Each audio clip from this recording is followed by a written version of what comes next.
الأستاذ ربما أسامة أو سعادة العقيد، كلكم ما شاء الله عسكريين، تحدث عن أنه هذه الأحداث ردمت الهوة ما بين الجيش والشعب السوداني. هذه الهوة التي نتجت من مظالم متعددة ومتتالية، بقدر ما أنها ردمت بقدر ما أنها سوف تتسع إذا لم يتكفل الجيش بحسم هذا الأمر عاجلا. أنا لا يمكن أن أظل أحترم جهة وعدتني بأن تحميني ولم تحمي أحدا من أهلي. أنا لا يمكن أن أظل أؤدي الولاء بأنه نحن جند الوطن وهذا الجند الآن غير موجود. تتحدثون عن أن الجيش السوداني عنده أكبر قوات برية، وأين هذه القوات البرية سعادتك؟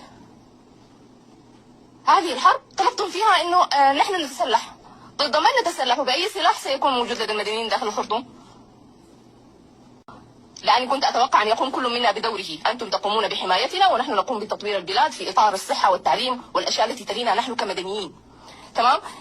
في القفزة في الظلام هذه ما أفهمه أنا وما كنت يعني أظنه ويظنه عامة المدنيين أن هناك جناح عسكري فيه استخبارات، فيه جهاز أمن، فيه ناس يعرفون ما يدور في البلاد ويحمونها ويتنبؤون لأجل الحماية. وأنتم الآن متفاجئين جدا. الدعم السريع مكلف كان بحراسة المطار، مكلف بحراسة القصر الجمهوري، مكلف بحراسة محطات المياه، مكلف بحراسة الكهرباء.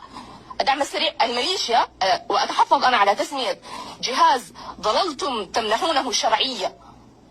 لا يمكن الآن تجي كل ضباط الجيش الآن أصبحوا يتكلمون عن الدعم السريع باعتباره ميليشيا. يا جماعة قبل شوية كلكم بتأدوا تمام سعادته. نحن الآن كمدنيين في قمة الغضب، ما بنتكلم عن هو مردومة، احنا بنتكلم عن هو بتتسع، لأنه الآن أثبت الناس في حالة عجز، لا يعودون إلى بيوتهم، يخرجون منها قسرا.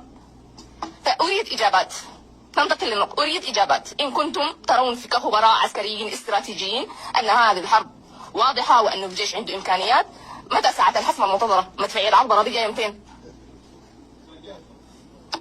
والله المستعان.